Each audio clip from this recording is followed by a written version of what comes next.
Sastra Deemed University, Tanjavur. And this university is located in the central part of Tamil Nadu. And it's ranked as #1 category university.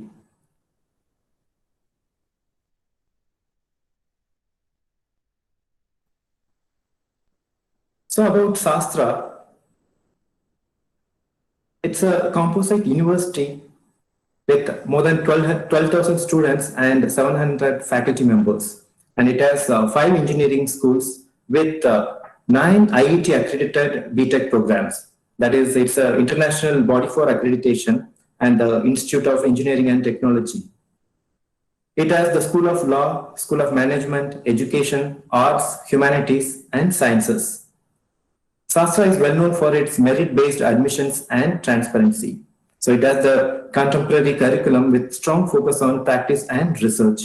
And always it consistent with the international and national rankings. And in Sastra, with various schools, our school is School of Chemical and Biotechnology. So in School of Chemical and Biotechnology, there are 900 undergraduate and 260 postgraduate students are there, with more than 110 faculty members, where more than 90% of them have done their PhDs and remaining they are pursuing their PhD work. And it has 4 different domains: chemical engineering, biotechnology, bioinformatics, and bioengineering.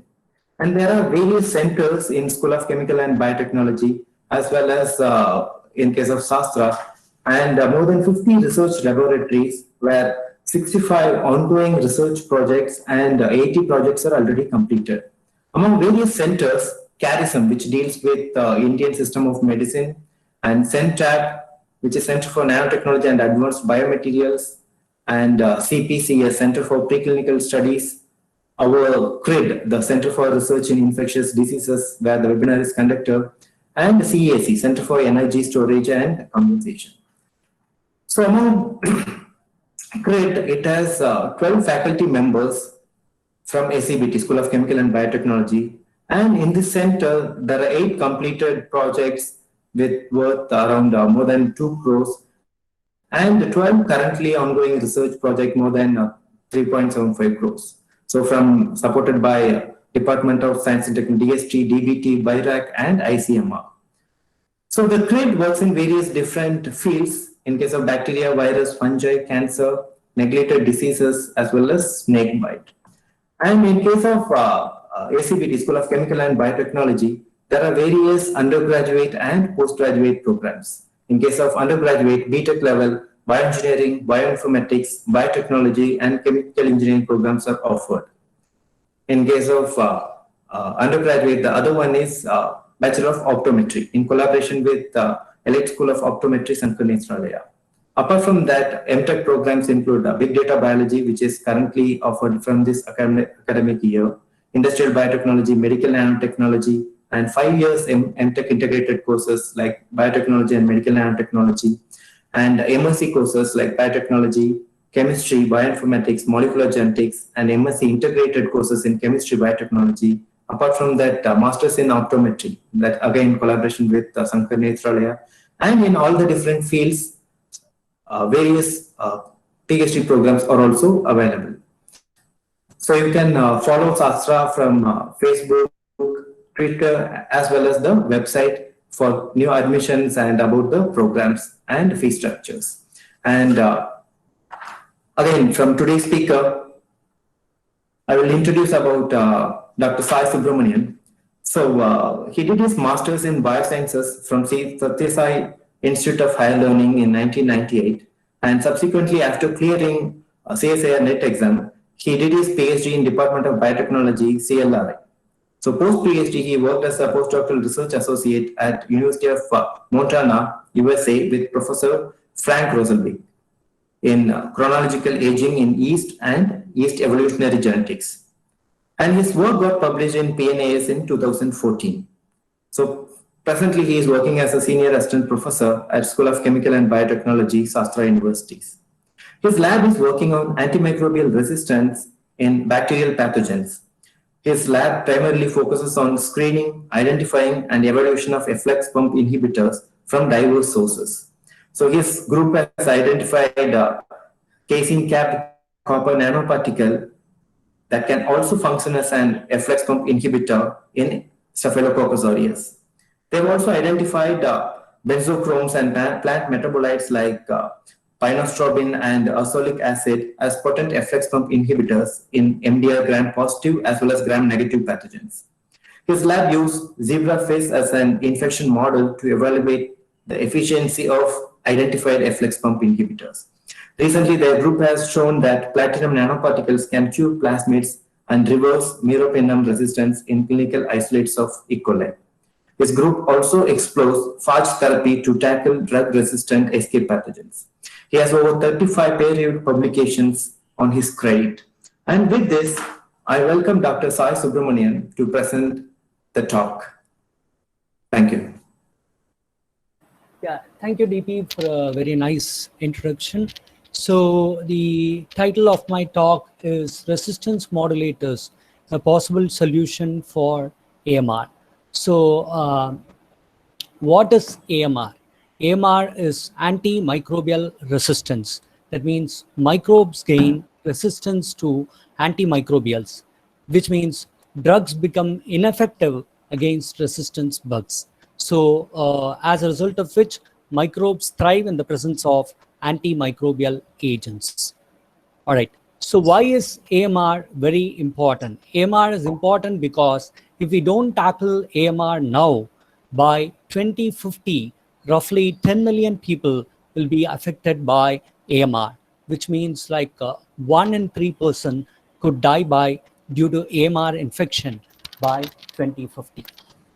So that is one of the main reasons why we need to sort of take care of AMR. So AMR will become a global issue by 2050, wherein 10 million people will be affected, and it will be greater than the number of people who will be affected by cancer, cholera, diabetes, or even diarrheal diseases. So if you look at the different types of bugs that can be drug resistant, you have multi-drug resistant, extremely drug resistant, and pan-drug resistant bacteria. Multi-drug resistant bacteria, so we will look at the category of antimicrobial drugs. That is basically, if you have a replication inhibitor, that is one category. Protein synthesis inhibitor is another category. Cell wall inhibitor fall under one category, and membrane permeabilizers or perturbers and antimetabolites fall under different categories.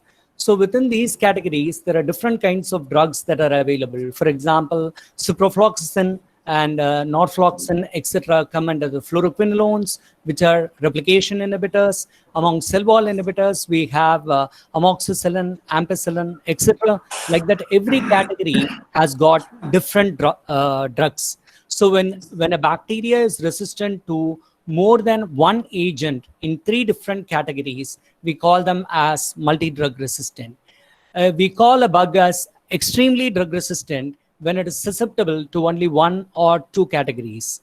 And we call them as pan-drug resistant when there is a non-susceptibility to all agents under all antimicrobial categories. This is a very, very big issue, because if you have a pan-drug resistant bacteria, virtually there is no cure, and it will be very difficult to save the patient, and one has to resort to alternate therapies like phage therapy, etc., in order to tackle the pan-drug resistant bacteria. So you can ask a question, which bacteria will become drug resistant? So although any bacteria can become drug resistant, I have listed certain bacteria here which are of importance, which is Enterococcus faecium, Staphylococcus aureus, Klebsiella pneumoniae, Acinetobacter baumannii, Pseudomonas aeruginosa, and Enterobacter species. So why are these bacteria important? If you take the first letter of these bacteria, you come to a term called ESCAPE, which is coined by the Infectious Diseases Society of America, and which means that these bacteria have a propensity to escape the effect of antimicrobial agents. And that means they can become drug resistant very quickly. That is why they are termed as escape pathogens. But one should be aware that not only these bacteria, but any bacteria for that matter can become drug resistant. So WHO has released a list of 12 bad AMR bugs. These are sort of categorized into critical, high, and medium priority categories. And WHO wants researchers across the globe to address these antimicrobial agent threats and develop either new antibiotics or resistance modulators so that we will not be getting into the post-antibiotic era by 2050.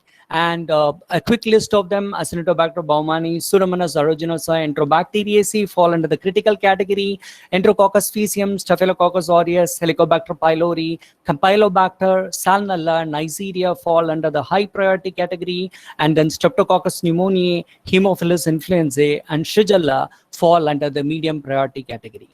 So why is AMR a big issue? That's mainly because it's not a crisis which is restricted to developing countries. It's also found in developed countries. For example, in European Union, every year 25,000 people die due to AMR. If you go to US also, 23,000 people die every year due to AMR. And in developing countries like India, Thailand, etc., in India, due to neonatal sepsis, every year 58,000 people, babies die due to infection by multi-drug resistant bacteria. In Thailand too, roughly 38,000 people die every year due to infection by AMR bacteria. So what is the primary reason for this problem? So the primary reason being misuse or abuse of antibiotics. So typically we take a lot of over-the-counter antibiotics without prescription directly from the pharmacy. And if at all we are prescribed by a clinician, we don't complete the course properly. And not only for human use, antibiotics are in fact indiscriminately used for animal husbandry, poultry, aquaculture, and also all these uses will lead to sort of increased level of antibiotics in the environment. So if you ask what is the cause for drug resistance, there are at least few factors that are listed by WHO. For example, overprescription of antibiotics, patients not finishing the treatment, overuse of antibiotic in livestock and aquaculture, etc., poor infection and control practices, poor hygiene and sanitation, and absence of new antibiotics being developed. This point is very important because pharmaceutical companies are unwilling to invest in antibiotics. That is because it's not a very profitable venture. Moreover, the new antibiotic that will be developed will take 10 years to develop with billions of dollars in investment, whereas we'll see later that the bacteria will just take 12 days to develop resistance to these antibiotics. So it will mostly be a failed venture unless it somehow prevents the evolution of resistance. So you can ask a question that I don't consume antibiotic unnecessarily. So then why do I need to worry about AMR? The answer being, you need to worry about AMR because it's not an individual problem, it's a societal problem. For example, we use antibiotics for poultry in order to promote growth and also to avoid infection by salmonella, etc. Same is being used for swine and also for cattle. So at the end of the day, all these antibiotics which are given along with the feed will trigger the development of resistant bacteria in their gut. And when these animals defecate, the feces comes to the soil. Along with it, you have the resistant bacteria, and also the residual level of antibiotics get into the soil. These residual level of antibiotics might get into the plants, and when we consume these plants, then we will have an issue of basically both drug-resistant bacteria and residual antibiotic getting into our food chain. Same is the case with the meat, which might carry both residual antimicrobials and also the resistant bacteria. And then when we get sick, we take antibiotic, and if the infection is not cured, we might have to go to the hospital. Hospital is a very, very rich environment for drug-resistant bacteria. In fact, the hospital isolates are classified as nosocomial isolate, and those infections are termed as hospital-acquired infections. and they are very deadly, mainly because hospital is an environment where a wide range of antimicrobials are being regularly used, and in such an environment you will certainly have microbes being exposed to a range of antimicrobials, and then they will also develop drug resistance. So ultimately, if a person comes back from the hospital, he might have resistant bacteria in his body, and that way it might be spread to the community, and this will lead to community spread amongst the individuals.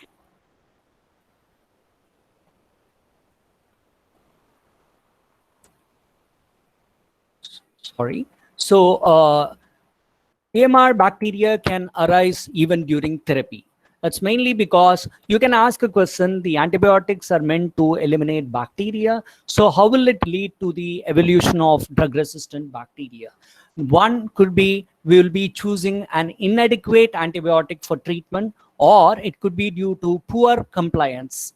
So either of the cases, the strain might become resistant, and the resistant bacteria might thrive there.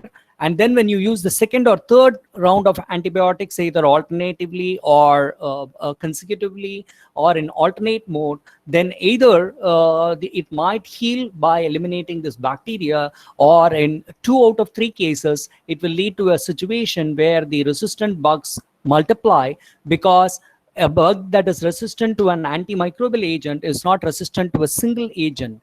They have operons called MAR, multiple antibiotic resistance operon, by which they will upregulate multiple sort of efflux pumps, which will throw out a wide range of antimicrobial agents, and that will lead to a sort of a therapeutic deadlock, and then some bacteria will become resistant to all treatments known to date. So how does the bacteria acquire these drug-resistant traits? So in the environment, if you see, the bacteria might acquire these traits by different means like conjugation, transformation, transduction, and gene transfer agents. We'll get into each one of them in detail. What is conjugation? Conjugation is a means by which bacteria have got extra chromosomal DNA, which will carry resistant genes, and these genes can be transferred from a donor bacteria to the recipient bacteria with the help of a structure called pili, which is assembled. And in fact, you have a type 4 pili, and you will be surprised to know that the time for transfer is just 2 minutes for a plasmid as huge as 100,000 base pair, called as the fertility factor. Within 2 minutes, the bacteria will be transferred to the recipient bacteria, and the genes for resistance will be expressed within 30 minutes, which is a very, very short time scale. And so within 30 minutes, basically a sensitive bacteria will start expressing the drug resistant genes, which is not at all good and is quite dangerous, and one have to be really cautious about it. So sorry. So coming back to the other modes, transformation. Transformation is a mechanism where you have a resistant bacteria which is lysed, and the DNA from the lysed bacteria gets out, and this DNA is taken up by the alive bacteria through, it's called as a naturally competent bacteria, through its proteins. They have special proteins which will import this DNA into the cell, and by that way this bacteria can become resistant. For example, bacteria like Acinetobacter baumannii, Pseudomonas aeruginosa, and other bacteria have this ability by which they can transfer or uptake foreign DNA naturally. They're called as naturally competent bacteria. And then the third mechanism is transduction, wherein a bacterial virus or a phage, it's called as a bacteriophage.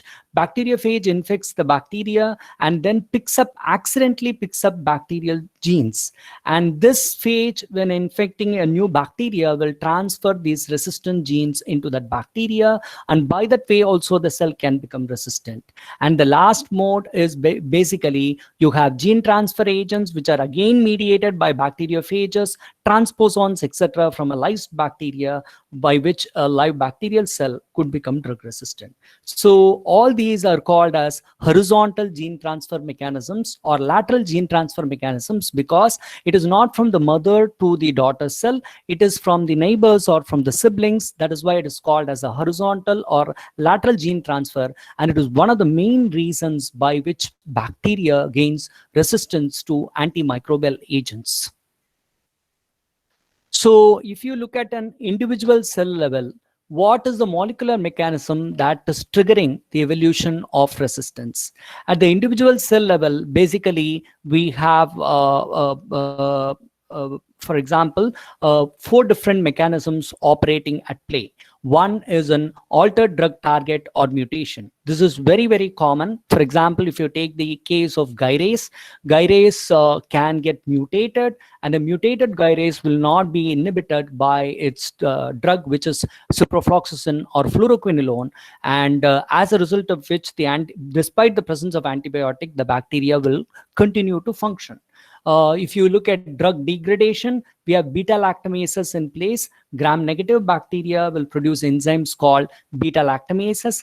These beta-lactamases will degrade beta-lactam antibiotic. It is usually present in the periplasmic space here, and they will degrade beta-lactam antibiotics. So typically, when the antibiotic comes in, the antibiotic is chopped up by the beta-lactamases. Of course, we have beta-lactamase inhibitor called clavulanic acid, but bacteria has been here for millions of years. They are much more smarter, and they have evolved new kind of beta-lactamases. There are a big group called extended spectrum beta-lactamases, and we also have metal-containing beta-lactamases called the NDM beta-lactamases, which cannot be inhibited by clavulanic acid.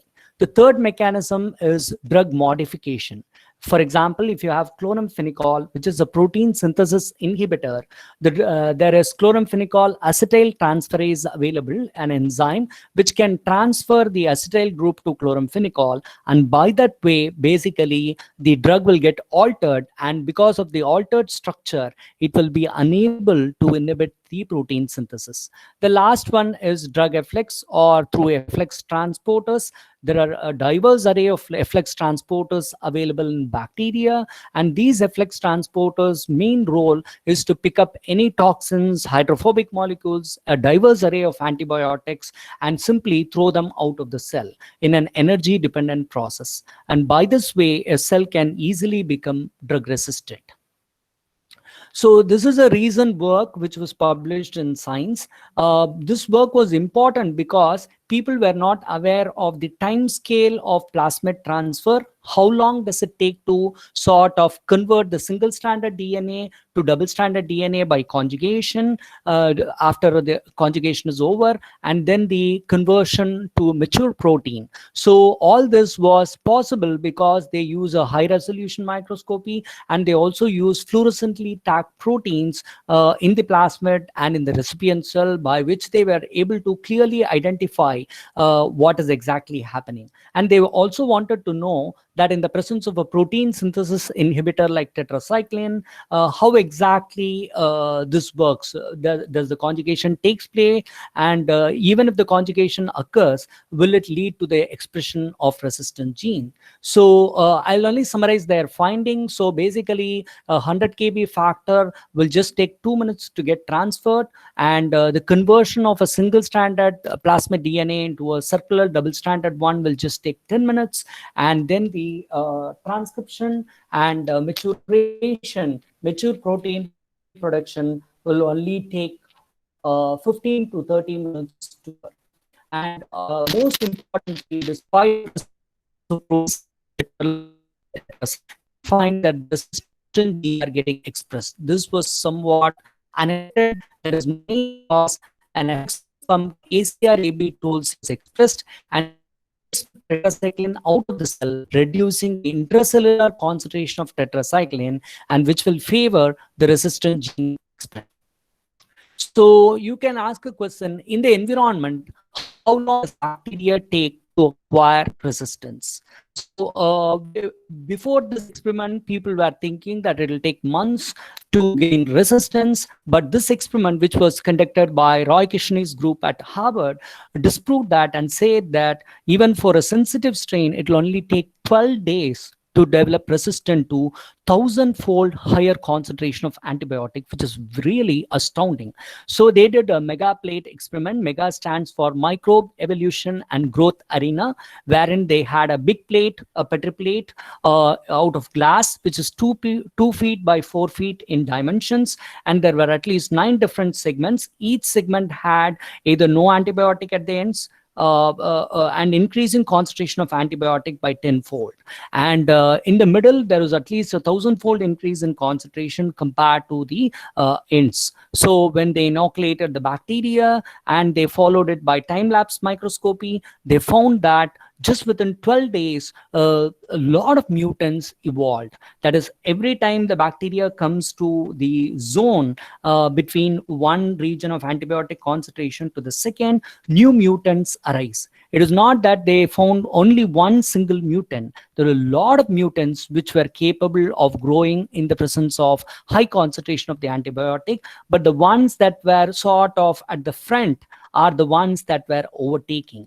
So the ones in the front are the ones that overtook. So this shows that bacteria will be actually laughing at us when we say that I'm going to sort of have a new antibiotic that will take care of bacteria, because typically within 12 days, for a sensitive bacteria can gain resistance. But of course, there are certain antimicrobial agents like Teixobactam, which targets a lipid carrier, and the chances for developing resistance is very low. Such antibiotics are really very promising. So let us go to the work that is being done by our lab. We focus on 3 different areas to tackle AMR or to address AMR. One is plasmid curing. Plasmid curing, plasmids are extrachromosomal DNA. They typically contain, as I told you before, drug-resistant genes. It is not that the F factor will contain a drug-resistant gene, but during conjugation, any plasmid that is present in the donor cell can get into the recipient cell. There are R plasmids available which will contain many resistant genes together. And then the removal of the plasmid is what is called as curing. If you remove the plasmid, then the resistance is lost and the bacteria can be brought back to the sensitive state.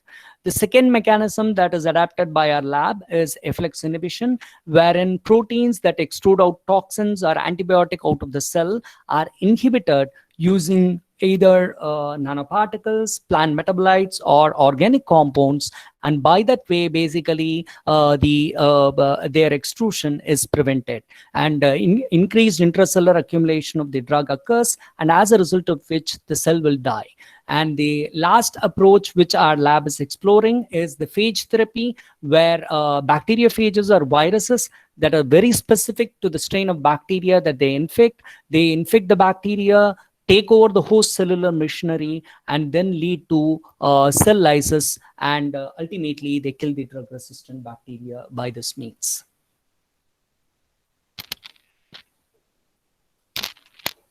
So let's look at plasmid curing. So plasmid curing is not a mechanism that is something very new. It has been there for a very long time. In fact, from 1950s, people have been working on plasmid curing agents. But the agents that they've come across, like SDS, ethidium bromide, acridin orange, or UV, cannot be used on live cells to remove a sort of plasmid from infected bacteria.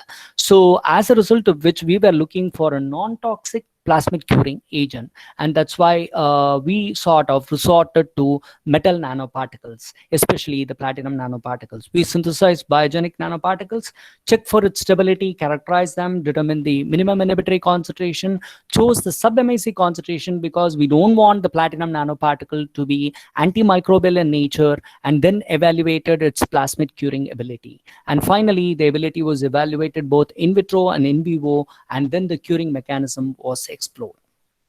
So typically, when we took this pectin cap platinum nanoparticle and then treated the drug resistant E. coli, which is called as the U3790 strain, we did come up with two different morphologies. One is a large colony variant, the other one is a small colony variant. We confirmed that the small colony variant is E. coli by PCR and also by biochemical and growth on EMB agar, etc. And then when we spotted them onto LB agar containing antibiotic, we observed that consistently the small colony variant did not grow on LB agar containing plasmid. That prompted us to think that probably this SCV might be lacking the plasmid. So we ran an agarose gel and we saw, this is a representative image, and we saw consistently that the SCV did not have a plasmid when we extracted the plasmid, whereas the large colony variant shown here contained the plasmid, and the wild type also contains the plasmid. This is the molecular weight marker. So we asked a question, we did an MIC for this cured strain and the plasmid containing strain for a range of antimicrobial agents, and identified that at least 4 to 5 different antimicrobials, there was a change in MIC for the plasmid loss strain. So here is a picture showing that for meropenem, the antibiotic susceptibility of the plasmid loss strain increases, whereas the wild type strain and the strain containing the plasmid showed resistant to the same antibiotic meropenem. This shows that loss of plasmid is accompanied by loss of resistance.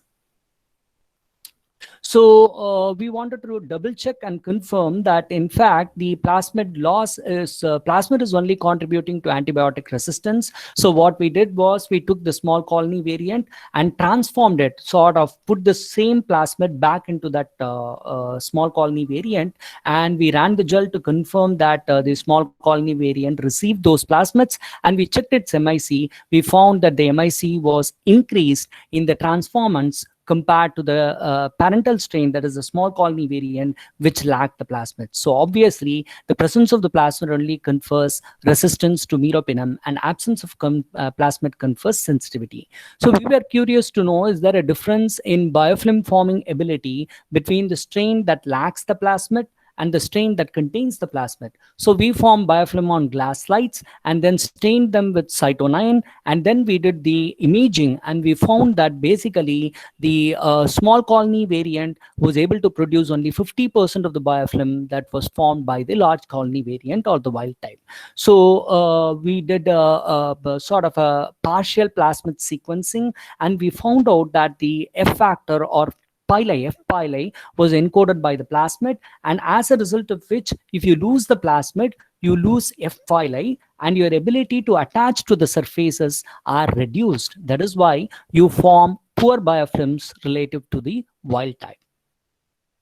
So this is the TEM image showing the interaction of the metal nanoparticle with the bacteria, and one can very well see that they physically interact with the bacteria, but they do not lyse the bacteria. So there is a sort of a live dead staining using propidium iodide, which was undertaken for the untreated, platinum nanoparticle treated, and Tritonex treated samples, and one can very clearly see that only in the presence of Tritonex the cell loses their viability and propidium iodide enters inside, and the cell are stained red in color.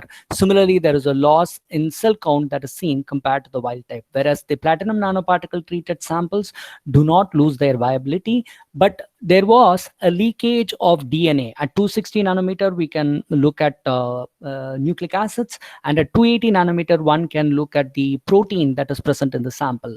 So when the cells were treated with platinum nanoparticle and Tritonex, over a time period, one could observe that basically there was a loss of nucleic acid.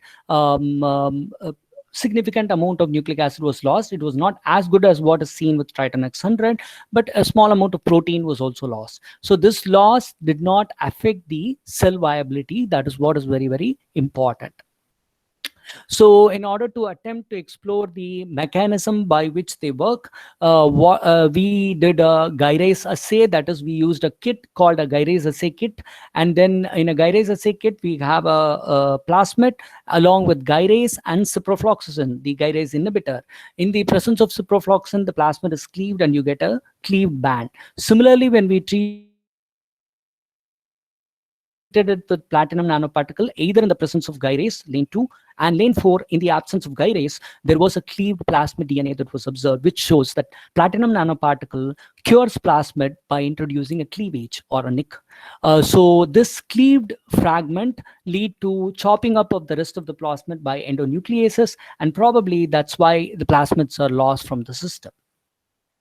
So our main goal was to find a non-toxic plasmid curing agent. So we resorted to our usual zebrafish model, where we use zebrafish injected with the insulin syringe, the bacteria, and later on with the drug, and then look to see what happens. So even in the treated sample, platinum nanoparticle treatment in zebrafish led to curing. That is, the colonies were taken and they were plated on both LB agar with and without antibiotic, and we found that roughly 4% of the colonies could not grow in the presence of antibiotic. They have lost their plasmids. Similarly, when you combine it with meropenem, the percentage of cells that lose the plasmid increases to 22%. Although we exactly don't know how meropenem in combination with platinum nanoparticles increases the curing efficiency, but this was consistently observed by independent replicates. So when we plated and looked at the cell count due to platinum nanoparticle treatment alone and in combination with meropenem, we found that there was roughly a 4-log decline compared to the untreated control, and also roughly a 2-log decline in cell counts relative to the meropenem treatment alone. This shows that basically a combination of platinum nanoparticle plus meropenem not only removes the plasmid, but also makes the cells sensitive to meropenem, such that the cell counts drop from roughly 7 log to roughly 4 log in the case of platinum plus meropenem treatment. We were also curious to know that the small colony variant, which was growing slowly, how does it behave in the zebrafish infection model? So we sort of treated these cells. We injected these cells into the zebrafish, the small colony variant, lacking the plasmid, which grows slowly, and we treated it with 8x MIC of meropenem, and we did find that there was no significant decline in cell counts. That's mainly because when cells grow slowly, they are not, their targets cannot be crypted. They are not susceptible to antimicrobial agents. And that is why basically slow growth sort of confers resistance to even 8x MIC of meropenem. So this work was published in scientific reports in 2019. And the second aspect which our lab is exploring is basically efflux pump inhibition. So there are multiple efflux pumps that are available in any bacteria. Efflux pumps are diverse in nature. For example, multiple antibiotic and toxin extrusion family, major facilitator superfamily, small and multi-drug resistant superfamily, resistant nodulation division superfamily, and ATP binding cassette protein superfamily. So all of them require energy to pump the antibiotic out. The energy source can be either proton, sodium, or even ATP. So you can see what exactly happens here due to the effect of efflux pumps. So the antibiotics are actively pumped out. There's an increased concentration of antibiotic with the cell, and the cell is non-susceptible to the antibiotic. But if you use an efflux pump inhibitor, they get accumulated within the cell, and increased intracellular concentration of the antibiotic kills the bacteria or makes it susceptible. So even in a sensitive bacteria, if they express efflux pumps in the presence of antibiotic, they can easily become resistant. So in this work, what we did, we took a range of phytochemicals, starting from pinostrobin to acetylchikonin, beta-dimethylacrylchikonin, chrysin, imodin, etc. And we also included ursolic acid in it, and then tested its ability to inhibit the efflux. So this assay is done using ETBR, where you use ETBR to the cells, and in the presence of ETBR, what happens, and in the absence of ETBR, what happens, you look and see. So if the cells inhibit, if your inhibitor inhibits the efflux, then basically what exactly happens is ETBR accumulates within the cells. In the absence of its ability to inhibit the efflux, ETBR will be sent out of the cells. So by this assay, one can conclude that basically you can screen the inhibitors and find out which inhibitors cause increased accumulation of ETBR within the cells.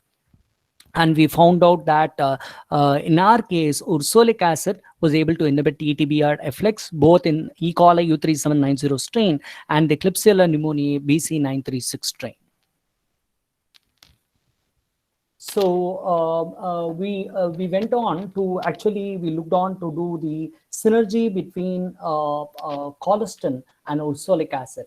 Why we chose colistin? Colistin is a last resort drug. Many of these strains, clinical isolates, which we got from our collaborators, were resistant to colistin, and we wanted to reverse colistin because it's a last resort drug. If you use them, actually what happens is it can accumulate within the tissues and can lead to toxicity. So if you combine it with an adjuvant and reduce the concentration of colistin to be used, then that way it will also be effective, and at the same time it will not lead to any resistance. So we did a checkerboard assay between colistin and ursolic acid, and we found that it was exhibiting synergy against various strains of E. coli and Klebsiella pneumoniae. Only one strain of Klebsiella pneumoniae, it was showing additive effect.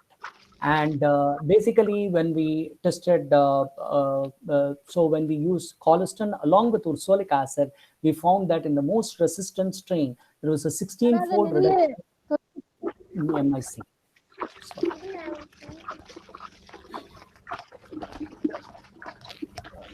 Sorry, one of you have switched on your audio. Can you please mute it? Yeah, thank you. So similarly, in the Klebsiella pneumoniae strain, which was very resistant to colistin, we found a 4-fold decline in MSC when we combined colistin with ursolic acid. So then we did a time kill assay where we sort of combined colistin with ursolic acid, and we found that colistin treatment alone led to regrowth, whereas colistin combined with ursolic acid caused a 4 to 5 log decline in cell counts. Almost a good effect was Klebsiella pneumoniae, but it was not as pronounced as we saw in the case of E. coli. So, it causes increased accumulation of colistin within the cells, but there was no proof for it. So, in order to show the proof, we actually dancylated the colistin. We mixed colistin or sort of chemically coupled colistin with a dancite chloride, which is a fluorophore, so that colistin will become fluorescent. And then we sort of added dancylated colistin to the cells alone, along with ursolic acid, and along with the standard inhibitor, which is called as CCCP, which is a protanophore. So we found that both in the treatment with ursolic acid and with CCCP, the colistin got accumulated within the cells, which proves the case that ursolic acid causes increased accumulation of colistin within the cells. And that's why the cells are dying. So whenever you use any adjuvant, you have to make sure that they are non-toxic in nature. So in this case also, we did a histopathological analysis of the zebrafish, both the liver and the muscle tissue, and we found that basically it was looking alike like the control, and there was no toxicity due to treatment with ursolic acid. But whereas, so we also went on to do the brain and liver enzyme profiles of alpha-naphtol and acetylcholine esterase, and again we found that treatment with ursolic acid was non-toxic, whereas if we treated with acetylchiconin, then there was an increase in toxicity that was seen. So we confirmed that ursolic acid is non-toxic to the zebrafish. With this confirmation, we went on to do the fish infection and treated it only with ursolic acid, only with colistin, and a combination of colistin plus ursolic acid. And here we found that there was significant, roughly 2 log decline in cell counts that were seen. Whereas with the Klebsiella pneumoniae strain, which is also a clinical isolate and multi-drug resistant, there was a roughly 1 log decline in cell counts was observed. This work was also published in AMB Express. And the last approach that our lab typically undertakes is, So can we use bacteriophages against AMR pathogens? So as you see here, bacteriophages are highly specific, and basically they will specifically target a given bacteria. By that way, it will not lead to gut dysbiosis. For example, if you take an antibiotic, typically your gut bacteria will also get killed, and that will lead to gut dysbiosis. That is why some of the clinicians will prescribe you, along with the antibiotic, probiotic strains like lactobacillus to restore the gut microbial community. So whereas phages are very specific, unlike antibiotics, and they will target only the intended bacteria, and in fact that particular strain, and will kill them. That way they are very, very advantageous in nature. So we, although effluent, that is basically drainage, is a very good source of sewage effluents, are a very good source of phages, because that is where you find most of them. We were interested in looking for phages from major waters or river bodies from India, especially Ganges from North India and Kaveri from southern India. So we collected the water, screened against the escape pathogens, isolated and propagated them, characterized it by TIM, and did studies against the planktonic or free living cells, and also against the biofilms. So whenever you grow phages on a bacterial culture, these phages will lyse those bacteria and will form plaques. So the plaque morphology can be used for phage identification. And in fact, there is a phenomenon called phage typing, by which, by using a specific phage, you can identify a given bacteria as E. coli, Klebsiella, Pseudomonas, etc., because it will be very specific for the strain, genus and species, and it will not infect other bacteria. So we also use the commensal E. coli to make sure that it is not infecting the laboratory strain of E. coli. And this is the plaque forming units that we have got out for Acinetobacter baumannii, Klebsiella pneumoniae, and Enterobacter cloacae. When we did the time kill curve analysis, basically by 5 hours, there was a steep decline for different phages that was seen. But after 5 hours, there was a regrowth that was observed. So we should keep in view, one should keep in mind that we are using monophages as single phage and not a combination of phage or a phage cocktail. If you use a phage cocktail, it is likely to be more effective, because phages also mutate. The bacteria also mutates to escape the effect of phages. There is a coevolution that is taking place, as a result of which it is possible that the the bacteria might have mutated, and hence there is an increase in cell count, or these phages are targeting capsulated bacteria, and the bacteria might simply choose not to express the capsule. By that way, the bacteria will become resistant to the phage. That is how phages are very specific. If you have a capsule, if it targets a capsulated bacteria, it cannot infect an uncapsulated bacteria. So you can see that untreated sample grew well, and phage treatment caused a decline. But again, there was regrowth that was observed by 24 hours. But it was effective. It was certainly effective compared to the untreated sample, but not very highly effective, for which you will have to use a combination of phages. So we went on to see whether we can basically treat biofilms with phages. So we did a colony biofilm, and this is the untreated colony biofilm of Klebsiella pneumoniae. And when treated with Ganges phages, there was a significant reduction in biofilm formation that was seen. Same is the case with Enterobacter cloacae, and either with Ganges phages or with Kaveri phages. And this is the crystal violet assay, which shows that there is a significant decline that is seen when you use increased concentration of phages. So all this show that our phages not only infect or sort of curtail the planktonic cells or free living cells, they also curtail the biofilm mode of growth. So we did a live dead staining to see whether the cells are getting lysed, and we did find that the cells do get lysed. And in fact, a lot of red stain is seen, which indicates that the cells are getting lysed, and that is one of the reasons why the biofilms don't form well in the presence of phages. Of course, we need to agree that we have only tested for a biofilm inhibitory effect. Only later on, we'll have to test for the preformed biofilms. It's important that the phages should infect or abrogate or sort of disseminate or kill the preformed biofilms, which will be more important from the therapeutic point of view. So we again did a liver and brain enzyme profile in zebrafish and found the phages to be non-toxic, except for Klebsiella pneumoniae Ganges phages, which showed a slight elevation in acetylcholine esterase level, but it was not statistically significant. So we assumed that to be somewhat okay to proceed. So finally, we injected the zebrafish with the bacteria, treated them again with phages, and we found that there was a significant 3 to 4 log decline in Enterobacter cloacae and roughly 1.5 to 2 log decline in the case of Klebsiella pneumoniae against phages. So these are the different approaches that were taken by our lab against the antimicrobial resistant pathogens. So to summarize, we had used a plasmid curing agent based on pectin cap platinum nanoparticle.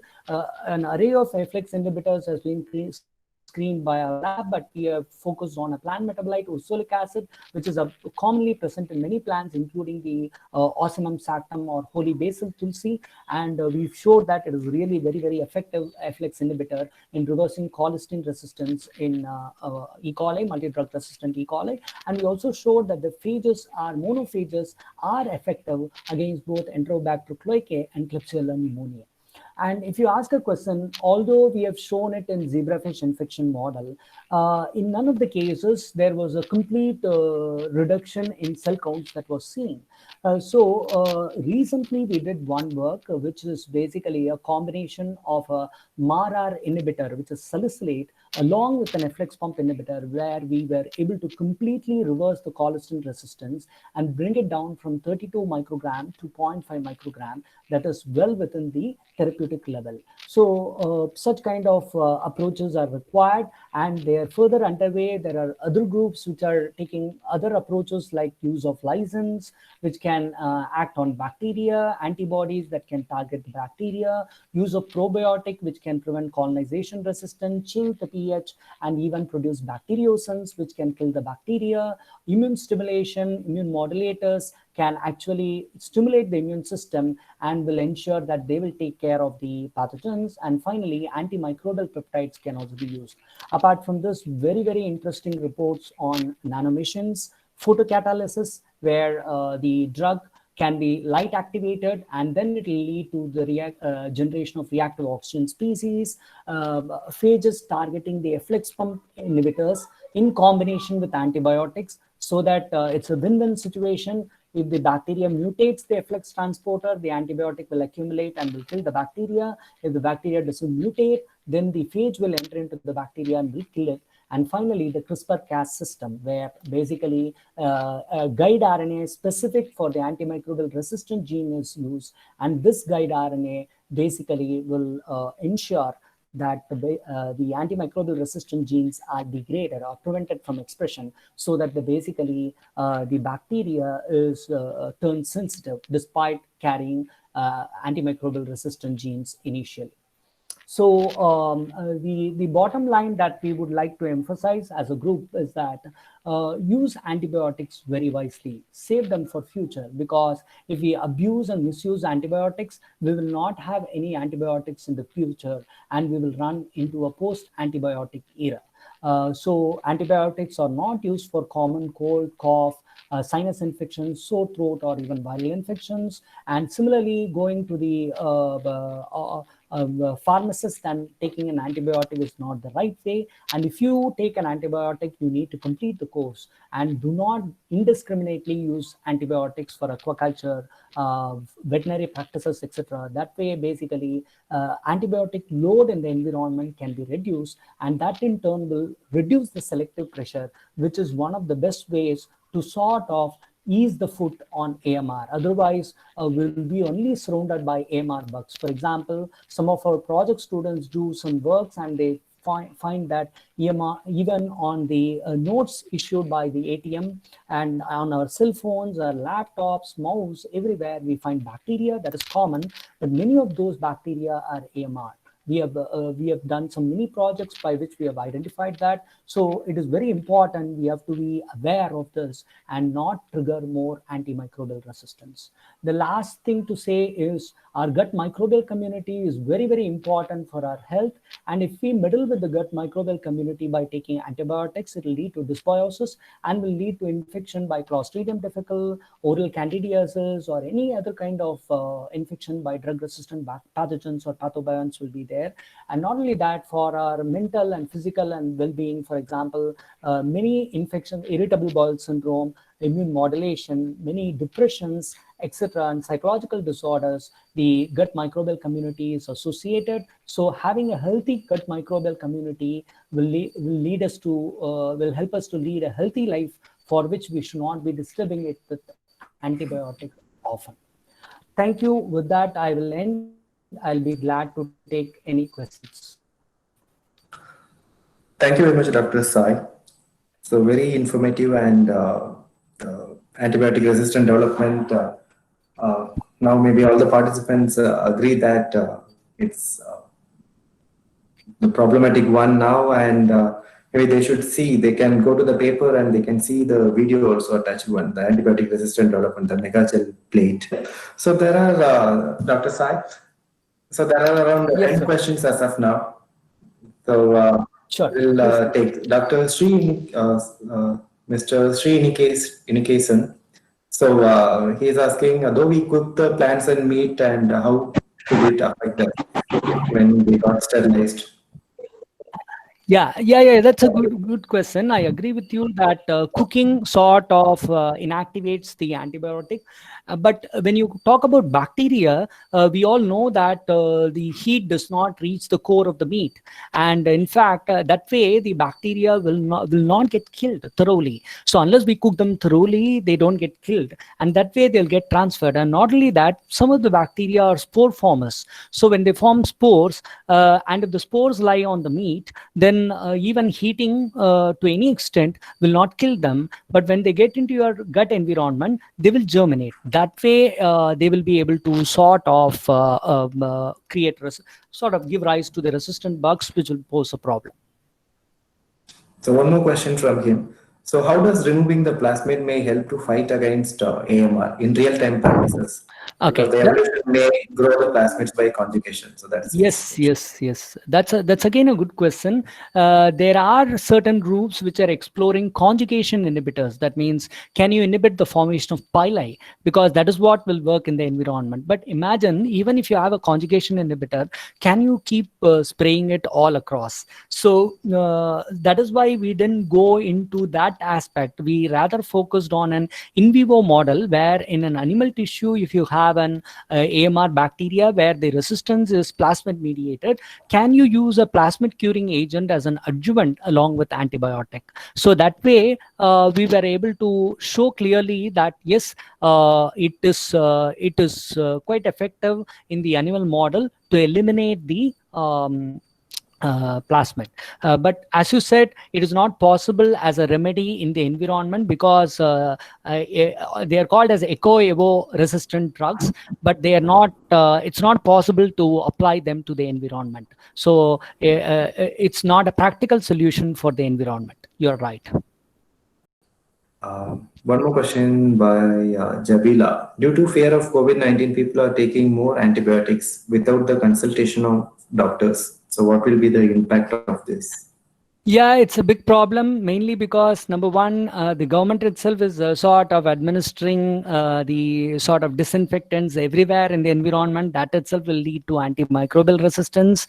And yes, generally in a very severe viral infection, if the immune system is compromised, people might have secondary infections. And to avoid that, in a clinical practice, they usually give antimicrobial agents. That is fine. But as a prophylactic measure, one need not take sort of antibiotics, because it's unnecessary and unwarranted. Instead, one can actually resort to immune modulatory agents, herbal based or any other immune modulatory agents, which are quite effective, in the sense it can boost your immune system. So it is unwise to do that, and if it is done, it will lead to automatically increase in antimicrobial resistance. Yeah, but in India, maybe we are getting antibiotics as prophylactic. whenever we get such a Yeah. So that is a problem. That is one of the reasons why AMR cases are quite high in India. And apart from that, we have a lot of pharmaceutical manufacturing hubs in Hyderabad and other places where, again, use of in the effluent, if we see, there is a 1,000-fold increased concentration of antibiotics that are let out, which leads to antibiotic resistant in the effluent treatment plants and subsequently in the environment. That's an unfortunate state. Yeah. So the other question is, what about the possibility of endotoxic shock while dealing with gram-negative bacteria Yes. with bacteriophage? That's a wonderful question again, because we all know that gram-negative bacteria, even when they replicate within the system, will lead to release of LPS, which will lead to an endotoxin and an endotoxic shock. And in fact, that is one of the reasons for septic shock subsequently in where infection is advanced in a patient. But when you talk about bacteriophages, yes, that possibility cannot be avoided.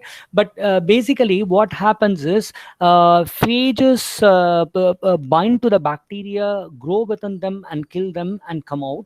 So I'm not denying that some amount of LPS will be released, which might lead to fever, etc., due to the production of interleukins by macrophages. But it will not be a case where bacteria is multiplying freely without the presence of any controlling agent. That will lead to a severe shock, whereas phage therapy will eliminate the bacterial count. So although some amount of LPS would be released, which might pose some issue in terms of endotoxin, the threat is not very high compared to bacteria present in the bloodstream going to different organs and colonizing them and leading to multiple organ failure, etc. The question is, acquisition of new plasmid and developing resistant in few days is under natural selection. And if you are there any intermediate stages of bacteria during this selection process, do all bacteria that take up new plasmid are naturally selected? Okay, see, there are two ways by which bacteria can evade. There could be many ways, at least from what we know, two ways. One way of evading the antimicrobial agent is choosing not to grow. That is what is called as antimicrobial tolerance, which are called as persisters. So that can come due to various mechanisms. It can also be due to heterogeneity within the population, where they simply do a differential gene expression and choose not to grow. That way also you will get resistance to the antimicrobial agent. But in this case, typically you have a selective agent in the environment which can kill you. And if you acquire the plasmid, of course, the recent study showed that within 30 minutes you will be able to express that resistant genes and gain resistance. But if a cell has not acquired plasmid, there's a chance that it might be killed. If it chooses not to grow, it can survive. So subpopulation which is not acquired the plasmid can get killed, and the population that has acquired the plasmid will quickly multiply and will grow despite the presence of antimicrobial agent. So the last question, due to lack of time and others, you can please email Dr. Sai. So he will be very responsive and he will reply for your questions. So the last question is, how much amount of antibiotics give rise to the antimicrobial resistant bacteria? Okay, so there is basically, typically, when we take antibiotic, we have to be aware that the antibiotics don't stay in our system for a very long time. Every antibiotic has a half-life. So, for example, if you take ciprofloxacin, it might stay in our system for 3 hours or 4 hours or so. So, after 4 hours, the concentration wanes. So, there is a peaking and waxing and waning of the concentration that happens. So, because of that only, people ask us to take repeated doses just to maintain a particular serum level in order to ensure that we are not running low.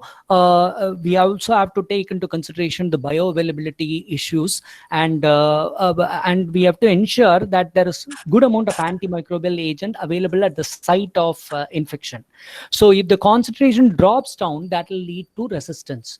But the problem is See, for every antimicrobial agent, there is something called as a therapeutic index that is available. That is the toxic dose by effective dose. So you have to ensure that your therapeutic index is higher. Better the therapeutic dose, higher the therapeutic dose, the safer you are in operating. So if you have an antibiotic with a higher therapeutic dose, you can increase the concentration if needed. But if you have an antibiotic where the therapeutic index is close to 1 or less than that, then it is likely to be toxic. So you will have to use them carefully. You cannot simply raise the concentration. So that is why people try for AMR infections, alternate therapy. That is one day one drug, next day different drug, or a combination of drugs having different mode of action. And many other therapeutic interventions are tried. But as presented by Dr. Shalini yesterday, one could see that when you go to different set of antibiotics, their fluid balance changes, and as a result, you have to take into consideration many factors to ensure the safety of the patient. So antibiotics are not, in fact, only when needed and at the prescribed dose, it has to be taken. One more last question, one interesting question to finish this off. So during phage therapy, is the individual supplemented with immunosuppressants? In that case, whether he is open to opportunistic infection? No, phage therapy does not lead to immune suppression, because phages, they are highly specific to the bacteria which they are targeting. Just sorry for the interruption. So the question is whether the individual is supplemented with the immunosuppressants. No, during phage therapy. not Okay. at all. The individual is not supplemented with immune suppressants during phage therapy, because there is no need to suppress the immune system. Although I understand the question, why the question was raised, because if you have antibodies against phages, which will prevent phages from working effectively, do you need to administer an immune suppressant, is the logic behind the question. That's a good logic, but actually it is not done that way. People usually take a cocktail of phages without any immune suppressants. In this case, which I was mentioning, the 65-year-old patient, he was given intraperitoneally a cocktail of phages, and that is good enough. The patient will recover very quickly if the phages are not neutralized by the antibodies. Okay, thank you, Dr. Sai. It was an informative session, and I hope all the questions are answered well. And still, if you have any questions, please mail to Dr. Sai, sai@acbt.sastra.edu, and all your questions will be answered. And you will get a feedback form and the recorded webinar session. And thank you, everyone, for your cooperation. Thank you all. Yeah. Thank you, Dr. Divya Prakash, for coordinating this session, and thank you all for your patient listening. Thank you.